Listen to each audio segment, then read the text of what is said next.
Hello and welcome to my heavy metal kitchen. Today I'm talking about 1987. December of 86 left us with some great music. And I was still kind of listening to Stryper and Cinderella into 87. But I do remember a big one. It came out in March, probably the best heavy metal album that came out of the 80s, actually. Probably came out of this year, according to me. And that would be Anthrax, Among the Living.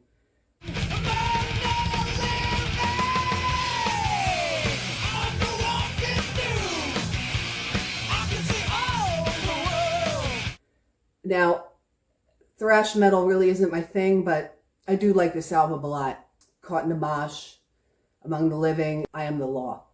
A little bit, they had a kind of a sense of humor about things, and I remember them also later on doing some rap, incorporating some rap with their music, which I kind of didn't think was cool, but you know, it's better than what's going on now, that's for sure. This was the biggest point of music for me, was getting into Stryper and Rat and Dokken, and you know, everything was kind of hitting me at once when the school year started, 1986 and 87. So starting in 87, I was still listening to some of those bands, but I also, I got this album. I had seen the movie, Nightmare on Elm Street Part 3, Dream Warriors. I love Dokken, and I have some fun stories I can share another time about Dokken. Don Dokken was just phenomenal. Best singer, George Lynch, perfect combo. It's a shame they didn't get along so well, but I really enjoyed the music of Dokken. They have another album coming up on here. Ace Frehley, Frehley's Comet. Todd Howard seemed a little like he was a little too good for Ace. And I don't mean that in a bad way. I just mean that he had a little bit more, the way he wrote was a little more sophisticated than Ace, for sure.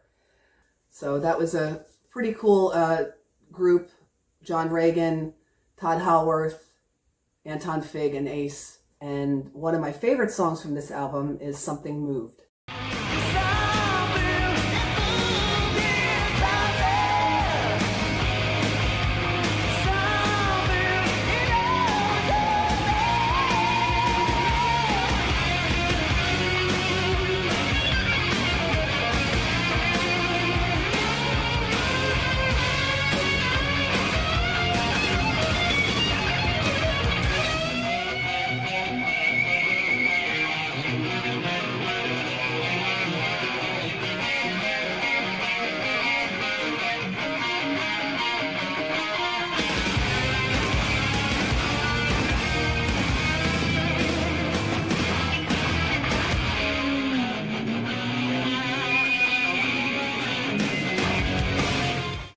I love Ronnie James Dio. I like some of the stuff Dio was doing with Black Sabbath. He was kind of in and out of the band for a little while, but he put this out and it didn't get a great response, but I think it's terrific. In fact, I think I like it better now than I did back in the day.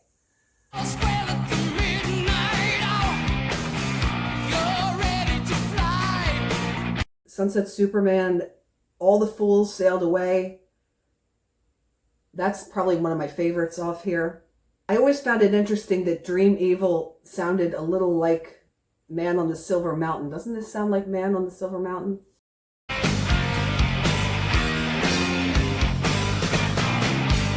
MLE Crew got huge for me. After we had gone to see Bon Jovi and Cinderella in concert, my friend Maria and I were just like all about this album. Girls, Girls, Girls. It was really hyped up. There was a lot of promo for it. And I remember there was some sort of cruise that you could go on, cruise with MLE Crew. I don't know, it seemed kind of silly, but I entered that contest. So I was looking forward to this because the Theater of Pain wasn't that exciting to me, aside from Home Sweet Home. And when this came out, we got concert tickets again. So we went with Maria and her brother. We had to pretty much be his slave wash his car, pay for his ticket, pay for parking, and God knows what else. But I'll tell you, he made some good money off of us that night going to see this show. And it was all exciting to see the drums spin around.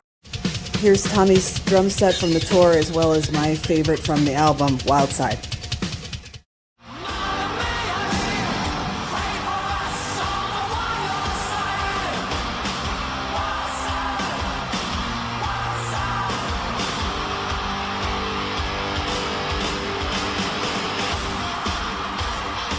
Another fun thing about that show is that a really awesome band opened up, and that band was Whitesnake.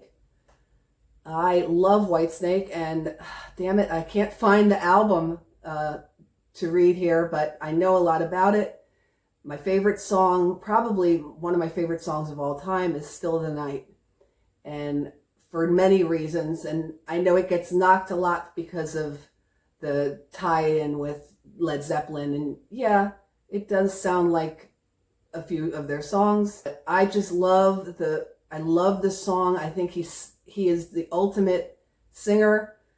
He's just a great rock singer, and John Sykes, forget about it. He is the mastermind as far as I'm concerned of that album.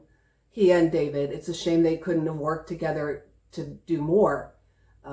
And people say, oh, well, he wasn't that great in Blue Murder, but he didn't have David in Blue Murder. I have this theory that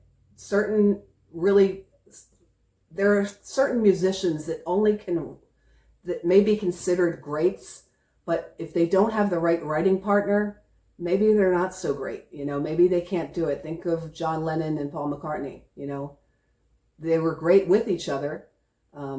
But without each other, not bad, but Band on the Run was pretty good, and Double Fantasy, half of it was good.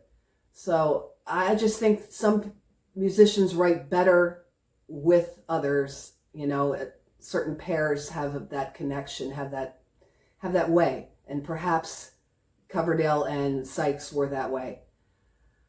But it's kind of sad that he tried to remove John Sykes' name from it, and, pretty much bringing in a whole new band to play this music with Adrian Vandenberg, Vivian Campbell. Funny, Vivian Campbell had just come back from Dio at that time.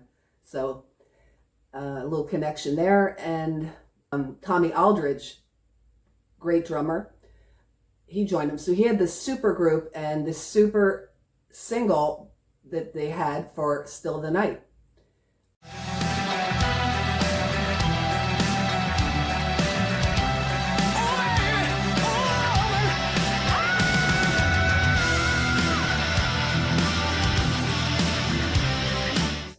God, that song is so damn good. It's so good.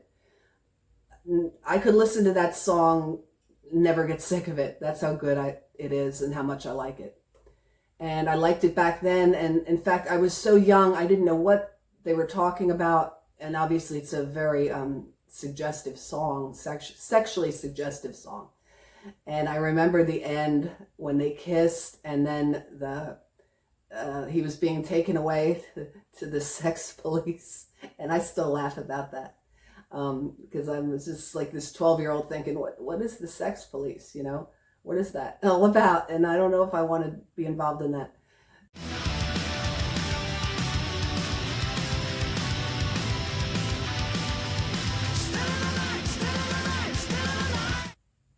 Yeah, so that really affected me a lot going through, those weird years as a preteen.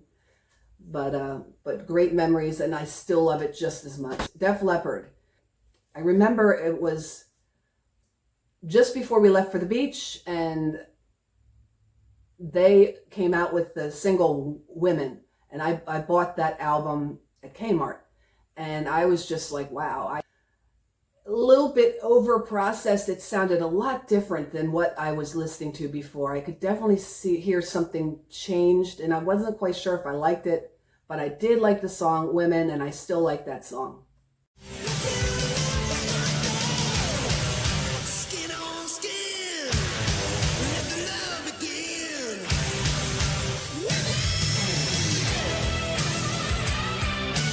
How cool was it that they waited for Rick Allen to recover and learn to play drums with one arm? I mean, that's pretty cool that they would even wait for him to do that. I can't think of many bands, especially back in that time, that would do that. That would, sacrifice that long. But they came out with an album, and a big album it was. 12 tracks. And there's a kind of if you notice in the 1987, there is a trend where we're hearing longer albums. And we hear that again with Back for the Attack from Dokken. And great album. I met Dokken back in M3. And in fact, I want to say Mick Brown is the coolest guy. He bought me dinner and I hung out and played pool with him. And I'll never forget that, and I'll show some pictures. But I remember asking him, is there any song in Dokken's catalog that's happy? And he could not think of one, but the writer of all Dokken's stuff is Don Dokken. And I actually got a chance to hang out with him too. He couldn't think of one because all his songs are about heartbreak. But for me, my favorite off this album is Burning Like a Flame.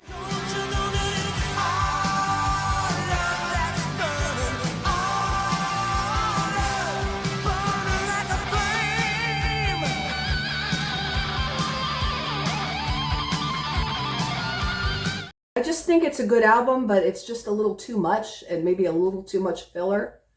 I would definitely take this one over it in a second. I remember going to another band I got into right in during that summer. As it happened, I met a family down at the beach with my friend Maria, and I think I told this story in one of the other videos. They introduced my friend Maria and I to Appetite for Destruction. Never had heard of it, and they had it, and that's what we listened to the month of August.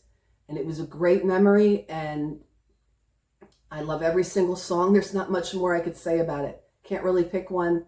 If I was to pick one, I'd probably pick Rocket Queen, but they're all good. They're all fantastic. I did a video about Appetite for Destruction versus LA Guns' debut, and it was a close one. I'll have to say that. Another one, 1987. Save Your Love. We've made it so far, so like the dove, throw away the key. Yeah. Save all your love, save your love for me.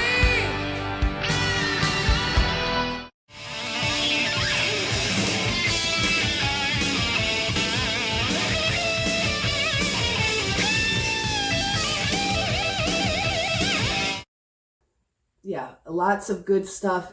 But was there anything from 1987 that you thought was good that wasn't in the rock metal genre? Not much for me, to be honest. Not compared to 1986, but I did like Prince's Sign of the Times. I liked the song You Got the Look. I thought that was pretty good.